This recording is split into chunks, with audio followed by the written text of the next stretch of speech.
So this summer I was away for work doing a summer camp for youth, and I met a friend over there who's also a fisherman, and he's actually a pro staff at Sportfiskearenan, and great guy, and I love that store, and they actually helped us out to pick out a couple of rods that we've been testing and fishing with for the last 2 months.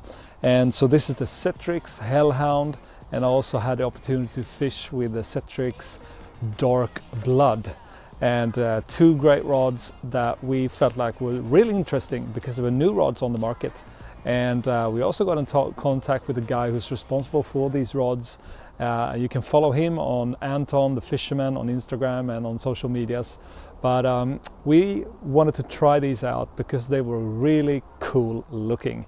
And I'm going to show these to you guys and have a few close-ups while I talk about them.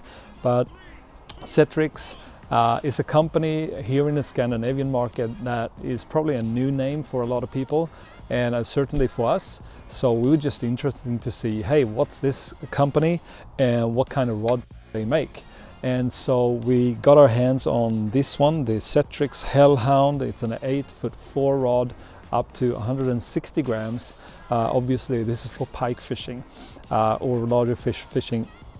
And so this is a Zetrix custom rod that they made, and as you can see, it is gorgeous. It's got this black finish on it all around, but the accent color is red on this. Really cool looking and good looking rod, and they've got Fuji rings on here. They got the Fuji reel seat on here as well, and they have the split grip and just blank, and the rod altogether is really good looking to us. I actually like these black colors on this with the red accents. So we got our hands on it, and we thought we would put it to the test, and also the Dark Blood rod, put that to the test, not to compare them towards each other, but actually just comparing them to a lot of other rods that are on the market. And I thought I'll let you know what I think about them. All right, so the first thing you'll notice with these rods is that they are lightweight. I think they really put an effort into making them lightweight and also make them well balanced.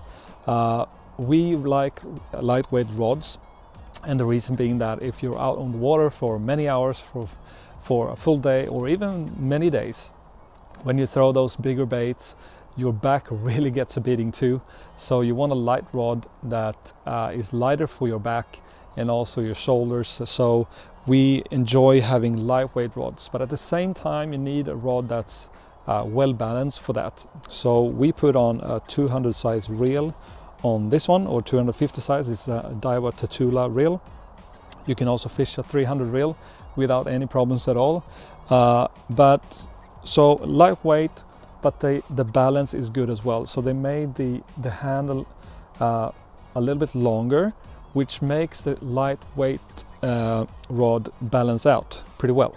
Because if you have a lightweight rod and a heavy reel, it's going to tilt to one end or to the other, and it's just going to feel off in your hand. When it comes to action, these rods are fast rods. You have a midsection that's I mean, this one is in particular, it's very fast in the midsection, hardly bends at all. When you come up to the top of this rod, you definitely have a bend, but it's a fast rod. And I actually like this because you have when you have a fast rod, you usually have a sensitive rod as well. And this is definitely a sensitive rod and a fast rod combined. And so comparing this rod to other brands, I would say that this is built like a Daiwa ProRex XR or an AGS, probably more like an XR rod in my opinion. So this is an 8'4", 160 grams. I would compare this to an 8'6", 180 grams probably in the Daiwa ProRex XR lineup. And so if you have one of those rods or you fish one of those rods, then you know that this is sort of built in the same way. And the difference between the rods is obviously design and everything. You have a different reel seat, but the action is pretty much like the Daiwa rods, I would say.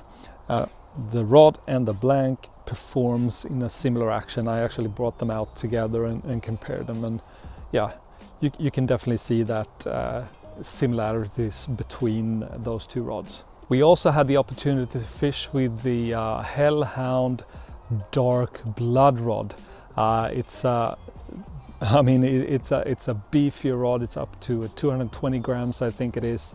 And that rod is also a fast rod, but it has a little bit slower midsection, comparable to the Daiwa XR Sledgehammer, which was one of my favorite rods of all time, to be honest, because it was such a great progressive action in the midsection, still fast in the tip, but through big baits, and had like a split grip like this one, and also the dark blood. But I'll show you guys some close-ups of the dark blood rod as well. You have more like the EVA foam is in one piece, and they've made some great designs into that dark blood rod. It really looks like a premium rod, and the EVA has some textures to it, and they've done a really nice job with engraving some cool stuff on there. And so comparing that rod to this one, I would say that the dark blood rod is obviously a rod for your heavier fishing, and this rod right here, the Hellhound rod, 8'4", 160 gram, is definitely more of an all-around rod. And I think that if you're picking or choosing between the two rods, and obviously there's a price difference, the dark blood rod is a nicer rod. It looks way cooler, I think, but this rod, the Hellhound, is such a great all-round performing rod. You can throw about anything on here and it will do really well. So if you're looking between the two, I would personally choose this rod, but then again, depending on what you're throwing, then maybe you want to go for the bigger dark blood rod.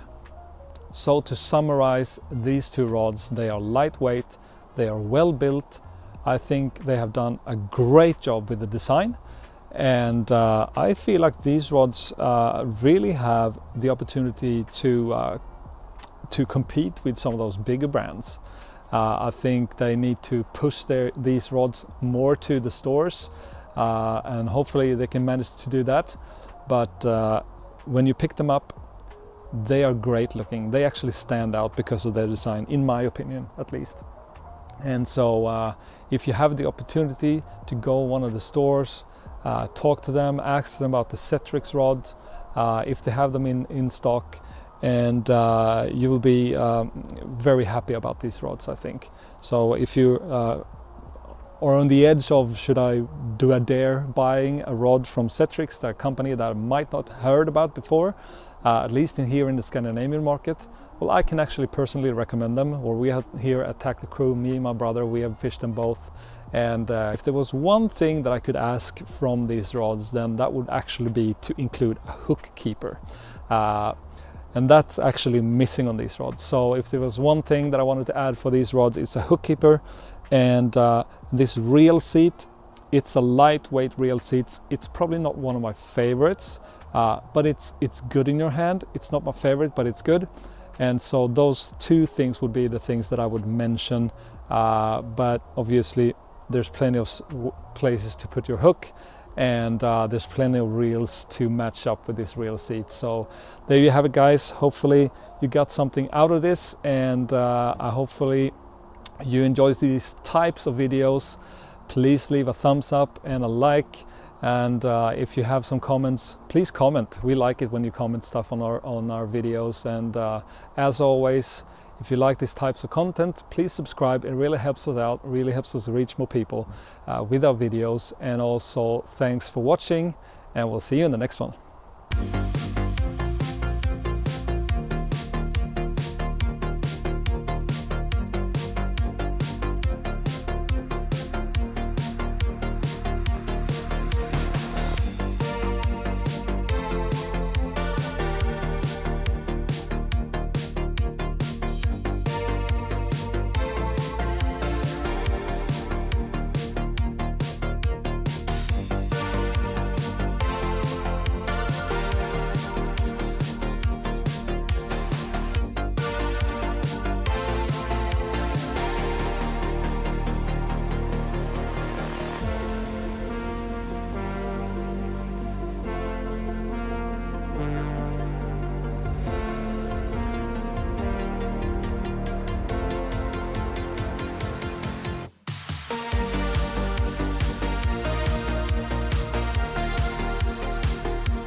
Nah.